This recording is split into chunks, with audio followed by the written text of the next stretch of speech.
Screen पर आपको ये जो महिला दिख रही है, इनका नाम है मीनू प्रजापति। इनकी उम्र 38 साल है। ये पेशे से एक ब्यूटिशियन है और एक ब्यूटी पार्लर में काम भी करती थी। 2012 में इनकी शादी होती है, लेकिन शादी के 6 महीने बाद ही इनका तलाक हो जाता है। तलाक होने के बाद इनकी दोस्ती इरफान नाम के एक शख्स से होती है और ये इरफान के साथ लिव इन रिलेशनशिप में रहने लगती है। कई सालों तक लिव इन रिलेशनशिप में रहती है और मीनू को ये पता होता है कि इरफान पहले से शादीशुदा है। इरफान इसे वादा करता है कि मैं तुमसे दूसरी शादी करूंगा, लेकिन वो मीनू से दूसरी शादी नहीं करता है, किसी और महिला से दूसरी शादी कर लेता है। जिसके बाद मीनू और इरफान की काफ़ी ज़्यादा लड़ाइयाँ होने लगती हैं। ये बात घर वालों को भी पता होती हैं। और इस बीच संडे को, यानी 2 दिन पहले, एक खबर आती है कि मीनू ने सुसाइड कर लिया है। जब घर वाले पहुंचते हैं और वो देखते हैं तो वो विश्वास नहीं कर पाते, क्योंकि मीनू की जो डेड बॉडी थी, मीनू की लाश थी, वो ज़मीन से चिपकी हुई थी और ऐसे में बड़ा इम्पॉसिबल है कि कोई ऐसे सुसाइड कर ले। तो घर वालों ने आरोप लगाया कि इरफान ने कहीं ना कहीं मीनू की हत्या कर दी है। इस हत्या को छुपाने के लिए इरफान ने सुसाइड का रूप दे दिया। लेकिन पुलिस ने क्या कुछ कहा, घर वाले क्या कुछ कह रहे और इरफान कहाँ है, ये सब जानेंगे हम इस वीडियो में। और क्या है ये पूरी कहानी, क्या है ये पूरा केस, इस वीडियो में जानेंगे। लास्ट तक ये वीडियो जरूर देखिएगा। नमस्कार, मेरा नाम है प्रवेश पांडे और आप देख रहे हो क्राइम तक। झांसी की रहने वाली मीनू प्रजापति। मीनू एक ब्यूटिशियन है और ब्यूटी पार्लर में कई सालों से काम करती आ रही हैं और काफ़ी ट्रेंड ब्यूटिशियन है। बड़े बड़े शोज़, इवेंट्स वगैरह और ख़ुद के प्राइवेट काम लेना, तो इनका काफ़ी नाम था अपने एरिया में एज अ ब्यूटिशियन।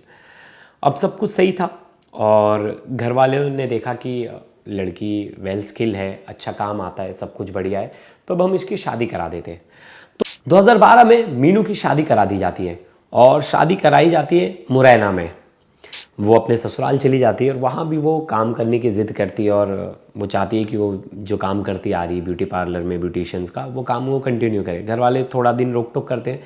पति बोलता है कि अब हमारे पास तो पैसे हैं, अब तुम्हें क्यों जाने की ज़रूरत है। लेकिन फिर भी मीनू भी पैशनेट थी अपने काम को लेकर, तो वो उस काम को उन्होंने जारी रखा और आए दिन पति पत्नी में इस चीज़ को लेकर विवाद होने लगा और दोनों लड़ाई झगड़ा घर में शुरू हो गया दोनों के बीच। और बहुत ज़्यादा लड़ाई झगड़े के बाद दोनों ने फैसला किया, अब 6 महीने का समय बीत गया, दोनों ने फैसला किया कि हम दोनों अलग हो जाते हैं, हम दोनों एक दूसरे के लिए नहीं बने। मीनू अपने पति को छोड़ देती है और उससे तलाक ले लेती है। फिर मीनू वापस से अपने घर आ जाती है, झांसी में, जहाँ उनका घर था। और इनके पिता ने वहाँ एक मकान बनाया था, काफ़ी अच्छा मकान था। उसी मकान में ये 10 साल तक रही और 10 साल के बाद इन्होंने अपना घर चेंज किया। और अब जब घर चेंज किया तो वो एक ऐसे शख्स के साथ रह रही थी जो कि ना कि इसका हस्बैंड था और ना ही कोई रिलेटिव, ये था इसका बॉयफ्रेंड और इसका नाम है इरफान। इरफान जो है वो मीनू की एक दोस्त थी जो कि उनके साथ ही ब्यूटी पार्लर में काम करती थी, उसका भाई था और वो रेगुलर ब्यूटी पार्लर आता जाता था, मुलाकात होती थी। तो यहीं से मीनू की दोस्ती हो जाती इरफान से और इरफान रेगुलर टच में रहता था। तो कभी कभी इरफान मीनू को ड्रॉप करने चले जाता, कभी कभी उसको घर से ले आता और ऐसे में मीनू और इरफान की दोस्ती काफ़ी ज़्यादा बढ़ गई थी, दोनों की नज़दीकियाँ बढ़ गई थी। मीनू को ये बात पता थी कि इरफान जो है पहले से शादीशुदा है, फिर भी धीरे धीरे मीनू जो है उससे प्यार करने लगी और दोनों एक तरह से अवैध संबंध में आ गए, क्योंकि अभी तक इरफान जो है वो शादीशुदा है। अब बहुत साल हो जाते हैं, मीनू ने अपने पति को छोड़ दिया। ऐसे में कोई तो चाहिए लाइफ आगे बढ़ाने के लिए एक, तो वो डिसाइड करती है कि मैं दूसरी शादी करूँगी, अपने आप को दूसरा मौका दूंगी और वो इरफान पर निर्भर हो जाती है। इस बीच इरफान भी उसके साथ रहने लगता है, दोनों रिलेशनशिप में रहने लगते हैं और लिव इन में रहने लगते हैं, एक तरह से अलग घर वालों से। अब ऐसे में कुछ सालों तक सब सही चलता है कि वो जो इरफान है वो बोलता है कि मैं सब चीज़ें सही कर लूँगा, मेरी जो पहली वाइफ है उससे भी डिवोर्स ले लूँगा और फिर मैं तुमसे शादी करूँगा। ऐसे में इरफान की बात जो है वो मीनू मान लेती है और मीनू उससे शादी करने का बार बार दबाव भी डालती है। इस बीच इरफान बिना बताए मीनू को धोखे में रख के उसने दूसरी शादी भी कर ली, लेकिन इसके बारे में जो मीनू है उसे कुछ भी पता नहीं है। और ये बात खुद जो मीनू के जीजा है उन्होंने बताई है पुलिस को और मीडिया को।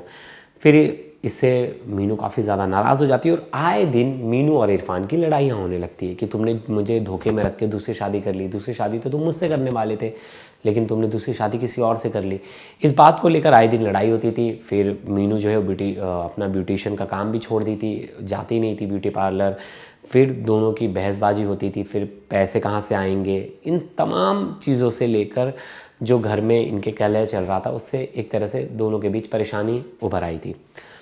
अब दोनों के बीच में परेशानियाँ थी, इतने ज़्यादा लड़ाई हो रही थी तो अचानक से अब जन्माष्टमी थी तो मीनू की जो बहन है वो मीनू के घर जाती है, पूजा नाम है, शनिवार को, कि मीनू को जन्माष्टमी के लिए पूजे के लिए लेके आऊँ मैं अपने यहाँ। और वो घर पहुँचती है तो देखती है घर का दरवाज़ा बंद है और कोई है नहीं घर में, आवाज़ भी दे रही हो कोई सुनाई नहीं दे रहा है।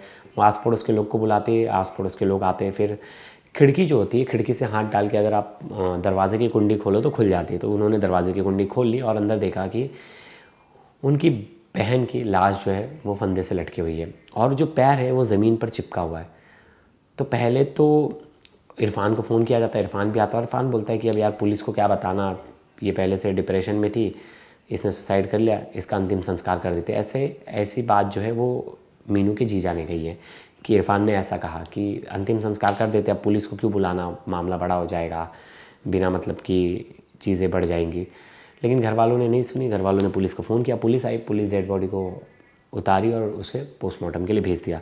अब घर वालों का ऐसा आरोप है कि इरफान ने ही मीनू को मार दिया है क्योंकि इरफान ही नहीं चाहता था कि मीनू का पोस्टमार्टम हो और इरफान उस वक्त गायब था घर से और ये इरफान के साथ लिविंग में रह रही थी। इरफान ने दूसरी शादी कर ली थी, जो कि इरफान ने वादा किया था कि वो मीनू से शादी करेगा और उसने ऐसा नहीं किया और मीनू को धोखे में रखा, जिससे मीनू बहुत ज़्यादा परेशान थी और मीनू बहुत ज़्यादा दुख में थी और मीनू आए दिन इसको लेकर उससे लड़ाई झगड़े दोनों के बीच होते थे और ऐसे में इरफान ने कहीं ना कहीं मीनू की हत्या कर दी है।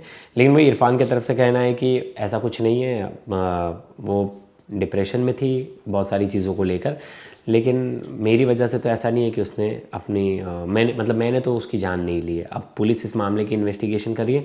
अब पोस्टमार्टम रिपोर्ट में ये साफ़ हो पाएगा कि ये हत्या या सुसाइड है, जिसके बाद ही पुलिस किसी निष्कर्ष पर पहुंचेगी कि क्या इरफान का कोई इसमें रोल है या नहीं है, या ये अबेंडमेंट टू सुसाइड का केस है कि इरफान वजह था सुसाइड करने की। तो ये सब चीज़ें देखने वाली बात होगी आने वाले समय में कि पोस्टमार्टम रिपोर्ट में क्या आता है, क्या कोई नोट लिखा था इसने सुसाइड से पहले, या जो अगर इसने बाई चांस सुसाइड किया है तो कि अब दोनों में से जो चीज़ है वो पुलिस दोनों चीज़ों पे वर्क करेगी, सुसाइड या हत्या। सुसाइड होगा तो सुसाइड नोट होगा और हत्या होगी तो बाकायदा जो घर वाले जिस पर शक जता रहे इरफान शायद वही कातिल हो। तो हमें कल तक इस स्टोरी के बारे में ज़्यादा जानकारी मिल पाएगी, तब तक पोस्टमार्टम रिपोर्ट आ जाएगा तो मैं आपको आगे की स्टोरी बताऊंगा कि ये मर्डर था या हत्या या सुसाइड। तो आप मेरी अगली वीडियो को ज़रूर देखिएगा, तब तक के लिए धन्यवाद।